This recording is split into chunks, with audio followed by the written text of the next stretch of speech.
Salut à tous, on se rejoint aujourd'hui pour une nouvelle vidéo de déballage avec aujourd'hui un téléphone que j'attendais franchement particulièrement parce qu'en fait, ça sera sûrement mon nouveau téléphone perso. Et oui, donc vous avez pu voir en titre, j'ai marqué Oppo Find X, alors j'ai pas encore noté bien sûr au moment de la vidéo, Oppo Find X3/3 Pro. Pourquoi? Je vais vous expliquer de suite. Donc pour ceux qui savent, alors on va prendre un petit... alors il y en a qui sont un peu perdus avec les Oppo. Alors, en France est sorti le Oppo Find X3 Pro. Ouais, c'est ça. À 1150 € à peu près. 1180 des brouettes. Ou 1150, je sais plus exactement.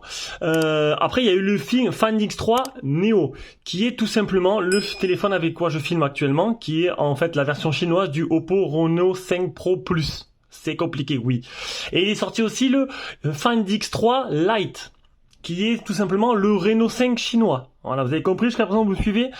En plus de ça, en Chine est sorti le Reno 5 Pro, que j'ai testé, qui est un Reno 4 Pro un peu amélioré, où il manque quand même des choses. Vaut mieux avoir le Reno 4 Pro, quoique niveau puissance, il est quand même mieux le Reno 5 Pro. Et là, le Mediatek est plutôt pas mal. Donc voilà.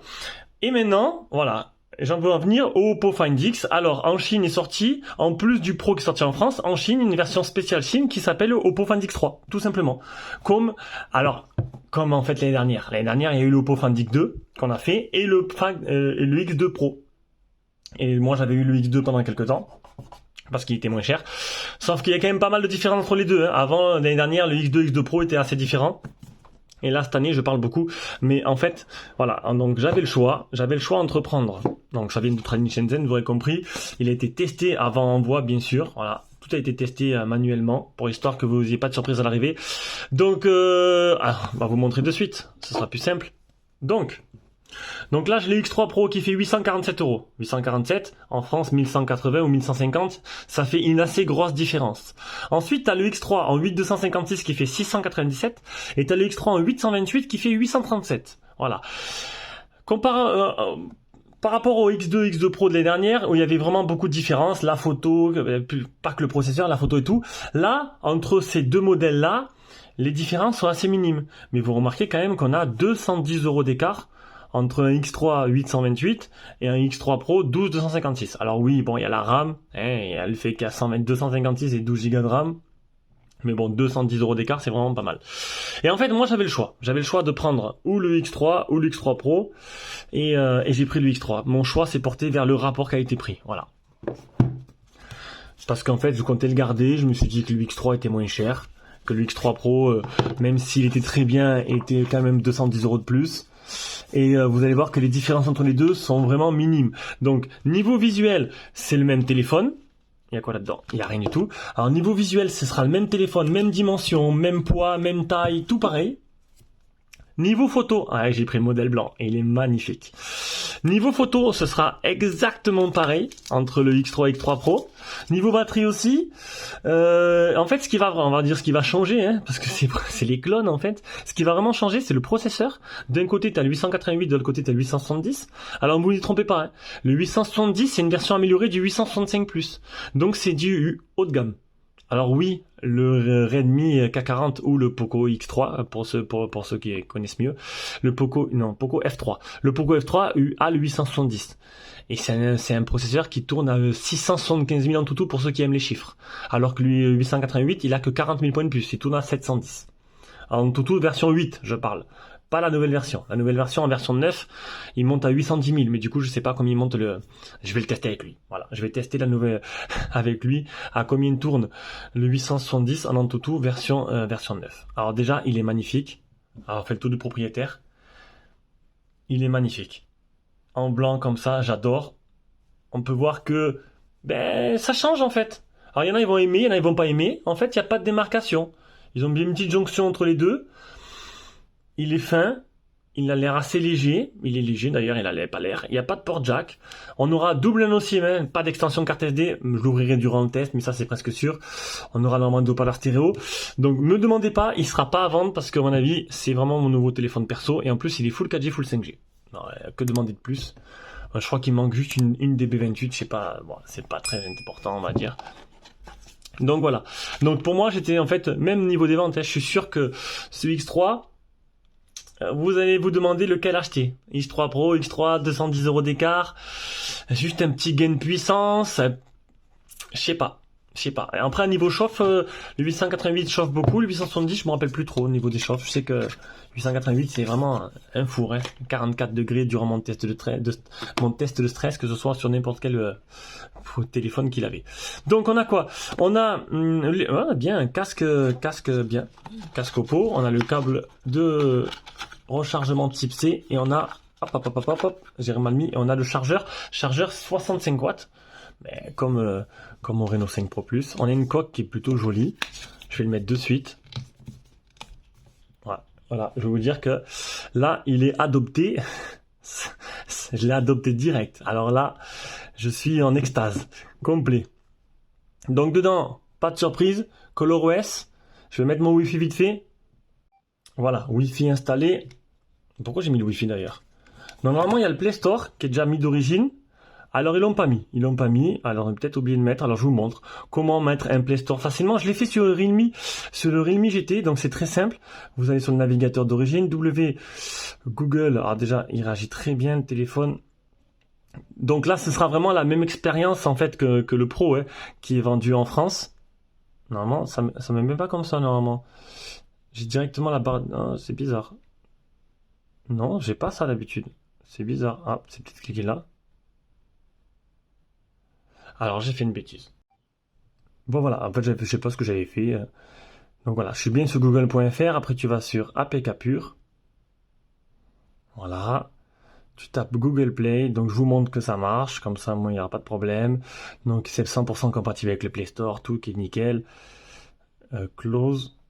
Voilà, télécharger, et ça y est. Donc ça télécharge le Play Store. Donc je sais plus ce que je voulais vous dire. J'ai oublié. Donc les différences, donc c'est un processeur d'un 870, l'autre 888. Au niveau bien sûr de la partie graphique, un Adreno 650, l'autre Adreno 660. Le Bluetooth 5.1 et 5.2 et ça change au niveau de la RAM, je crois UFC 2.1 ou UFC 3.1 ou 2.02. Je sais plus exactement. Je sais plus.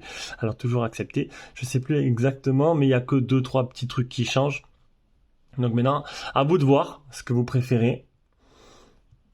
Mais la différence de puissance se fera pas, à mon avis, ressentir beaucoup. Hein. Voilà, ça y est, Play Store installé.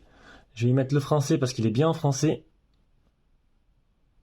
Alors pour ceux qui recherchent pas la puissance pure, et puis même, franchement, il y a très peu de différence entre les deux. Niveau puissance, on est vraiment sur du processeur haut de gamme. Moi actuellement, j'ai un 865 dedans mon Reno 5 Pro Plus. Et quand je teste un 888, je vois vraiment pas trop la différence. Et encore, je trouve que mon 5 Pro Plus, il est mieux optimisé encore que le Meizu 18 Pro. Bon, c'est sûr, Meizu, c'est peut-être pas l'exemple parfait, mais il était aussi mieux optimisé, ou autant bien optimisé que le MUI, hein. Même je trouvais même un peu plus rapide que le Mi 11. Voilà, donc le français, le Play Store, que dire de plus? Ben, je l'ai adopté, il est magnifique. Il est magnifique. Et pourtant, j'ai aussi le Meizu, hein. Mais bon, là, il est full 4G. Il n'y a rien à dire de plus. Une petite photo. Je vous rappelle que le Oppo Find X2 Pro était quand même la référence de l'année 2020. Et que j'avais aussi choisi en ce temps-là le X2 normal. Sauf que là, c'est encore mieux. Parce que là, même niveau photo, c'est la même chose. Allez. Donc voilà, je vous mettrai des liens d'achat. Alors, je vous mettrai les liens d'achat du Pro et du normal. C'est vous qui choisissez après si vous voulez l'acheter. Mais je pense que le normal fera plus de ventes. Je sais pas pourquoi.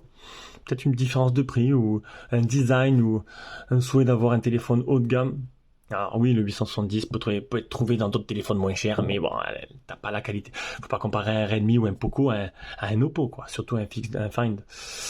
Voilà, je pense que j'ai fait le tour. Qu'est-ce que je dirais plus? Maintenant, on va regarder un peu les caractéristiques. C'est bête parce que je parle. Une vidéo qui va durer longtemps, mais j'ai tellement excité de l'avoir reçu. Donc, un téléphone à 637 €. On a quoi dedans? Oppo Find X3, Snapdragon 870, 50 millions d'appels. Alors on va pas regarder là, on va regarder la caractéristique. Non, je regarde là. Ouais, regardez comme ça. Tiens, les photos promotionnelles, c'est plutôt sympa comme ça. Un écran 120 Hz AMOLED, appareil photo 50 mégapixels, donc ils partagent les deux. Alors oui, on a bien l'UFC 3.1. Vous avez vu, il n'y a pas de 2.1, c'est exactement pareil. 3.1 les deux, avec le Snap 870. On a 65 watts, on a un écran 6,7, 120 Hz, 50, deux Sony IMX 766. En fait, non, on va mettre les caractéristiques, ce sera beaucoup plus simple. Production, produit, détail. Alors, 128 Go, Dual SIM, appareil photo 50 mégapixels de chez Sony. Un deuxième, alors deux, un pour le grand angle, un normal, deux de 50 mégapixels. Un téléphoto avec un zoom hybride x5. Un micro lens. Ça va être le macro 3 mégapixels, je dis pas de bêtises. Un écran 120 Hz, 6,7 pouces. Alors je verrai plus en profondeur dans le test les caractéristiques poussées de l'écran. Donc un écran qui... Alors non, c'est pas du tout le cas, ça va être du Full HD, même si la définition est un peu différente de l'habitude. Le Wi-Fi 6, une batterie 4500 mAh en 65 watts, ça c'est ce que j'ai déjà, donc c'est la charge rapide jusqu'à 35 minutes, de 0 à 100. Il est certifié IP68, ça c'est plutôt bien, donc on peut vraiment le mettre dans l'eau, ça c'est plutôt bien.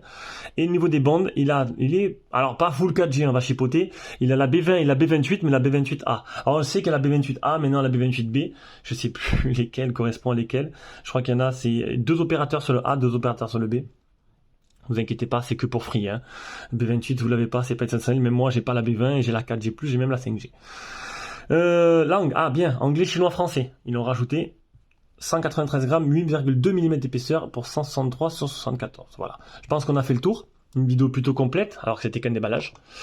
Et je vous ferai le test très prochainement. Je vais dès lors l'utiliser à partir de demain, je pense, en tel perso. Et j'aurai un autre téléphone de test à côté. Je vais faire une migration de mon Reno 5 Pro Plus pour l'utiliser directement dès que je peux. Et voilà. Allez, sur ce, je vous fais des gros bisous et on se rejoint pour une prochaine vidéo. Ciao, ciao.